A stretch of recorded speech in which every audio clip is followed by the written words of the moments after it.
જય શ્રી કૃષ્ણ. જિલ્લો ભાવનગર, તાલુકો સિહોર. મારું નામ રણછોડભાઈ પરમાર. આપણે આ તલ વધુ સારા છે એનું કારણ છે. અને તલ સારા બનાવવા હોય ને તમારે તો આની માલપા માવજત પૂરી હોવી જોઈએ. માવજત વગરનું આ ખેતી ન થાય. માવજત વગરની ખેતી કોઈ દી ન થાય. સાધન વિનાની ખેતી ન થાય, માવજત વિનાની ખેતી ન થાય. મીઠા વિનાની ખીચડી નકામી, તો ખાતર વિનાની જમીન નકામી. તમે ખેડ કરતા હો ખેડૂત ભાઈઓ, પણ બધી તમને સંપૂર્ણ માહિતી હું તમને આ તલમાં આપીશ. તો આ તલ સારામાં સારા તમારે બનાવવા જ હોય અને સારામાં સારું તમારે ઉત્પાદન લેવું હોય તો એની માલિપા તમારે દેશી ખાતર હોવું જોઈએ, પછી ગાવ મૂત્ર હોવું જોઈએ. કેમ કે દેશી ખાતર હોય તો ઠેઠ સુધી તમારો મોલ બહુ સારો રહેશે. અને વિલાતી ખાતર નાખો તમે તો પણ એ ખેડૂત ભાઈઓ બધા નાખતા જ હોય, પણ એ 2 દિનો 5 દિવસનો એનો કેપ રહે. 1 વર્ષે તમે દેશી ખાતર નાખી દો એટલે એમાં તમારે જોવા પણ 2 વર્ષ સુધી ન રહે. દેશી ખાતરનો યુગથી દેશી ખાતર હાલ્યા આવે છે. આપણા ગઢિયા હતા તો પહેલાના ખેડો હતા, હાસું ખાતર દેશી, હાસું ઘી, હાસી છાશ અને હાસું માખણ, એ બધું ઓરિજિનલ વસ્તુ હતી. અને હવે જોવો તો બધી વસ્તુ અમુક ટકા બધી મિલાવટ વાળી આવે છે. ખેતીની માલપા મિલાવટ થઈ ગયું છે. અત્યારે ખેતીની માલપા અત્યારે મિલાવટ થઈ ગયું છે.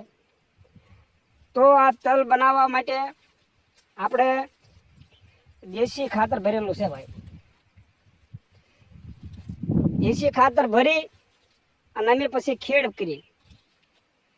ખેડ કરી અને એની સુધારણા જમીન નહીં કરી.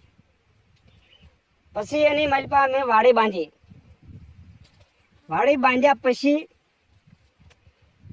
ખેડૂતનો દીકરો પાળા હારા કરતો હોય, ધોરિયા બાંધવા પડે. એની માલપા આપણે આ વ્હાઈટ તલ બનાવેલા છે. વ્હાઈટ તલનો ભાવ સારો આવે, ખર્ચો ઓછો અને તમને નીપજ સારી આની માલપા મળે. ક્યાંય રળવા જવાની જરૂર નથી ખેડૂત ભાઈઓ. આપણે કદાચ જો ઈશ્વરને ભગવાનને દેવો હોય ને અને ઉપરવાળાને દેવો હોય ને તો ખેતરના ખૂણામાંથી આપણને આપી દે છે. પણ 99% આપણી મહેનત